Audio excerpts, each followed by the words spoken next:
Il est plus qu'urgent d'ouvrir un vrai dialogue, d'écouter les propositions de l'opposition. On peut être d'accord, on peut ne pas être d'accord, mais de trouver une entente. Et c'est sur ça que va reposer la paix et la sérénité dont on parle pour les élections prochaines. Oui. Parce que si tel est que ça reste comme ça et que finalement on se retrouve avec une opposition qui n'est pas satisfaite de certaines demandes qui sont tout à fait légitimes, parce qu'on observe quand même la scène politique ivoirienne et on se rend compte que certaines demandes de l'opposition sont légitimes. Est-ce que le fait que le président Ouattara ne se présente pas pour 2025 fait partie des demandes de l'union, donc de tous les partis rassemblés autour de Simone Gbagbo?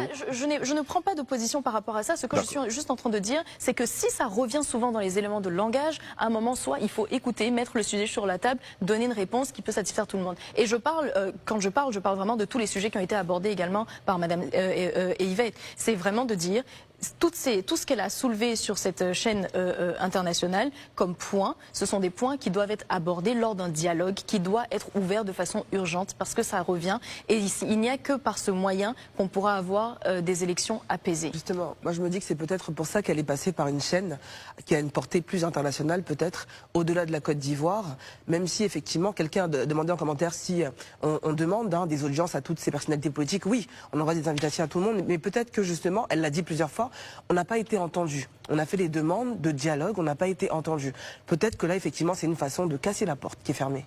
Moi, je ne suis pas de cet avis. Là, je ne suis pas de cet avis parce que là, c'est un constat. En fait, nos dirigeants ont eu tendance toujours à pouvoir faire leurs sorties les plus importantes via des médias occidentaux. Ça, c'est un constat. Ça n'a rien à voir. On peut interpeller même la communauté internationale via des sorties de nos journaux. Ça peut se passer. Des journaux existent. Je pense que puis à eux maintenant de pouvoir les ventiler. Mais je vais revenir sur un fait. Même ces médias internationaux nous suivent. Hein. Oui, justement. Voilà, aujourd'hui, même au niveau de l'audience. Au niveau même de l'audience. C'est-à-dire que quand vous faites aujourd'hui une sortie sur Live TV, vous êtes suivi à travers le monde entier. Voilà. Même si vous faites ça à travers un journal, ils vont s'en procurer le journal. Mais moi, ce que je veux dire, je ne suis pas en train de juger que ça soit légitime ou pas. Mais je veux dire, en l'état actuel des choses, quelqu'un qui a été déjà président de la République 2 fois, là où on attendait le Conseil constitutionnel, selon eux, pour dire qu'il n'est pas candidat, on a vu les discussions, ce que ça a donné. Aujourd'hui, qu'est-ce qu'on fait?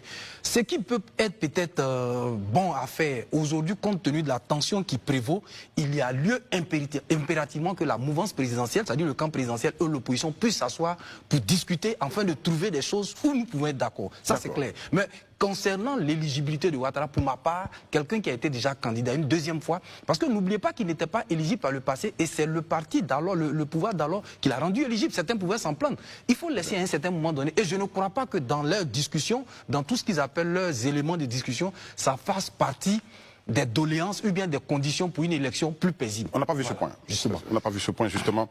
Le Conseil constitutionnel déclare le président Alassane Ouattara éligible pour les prochaines élections.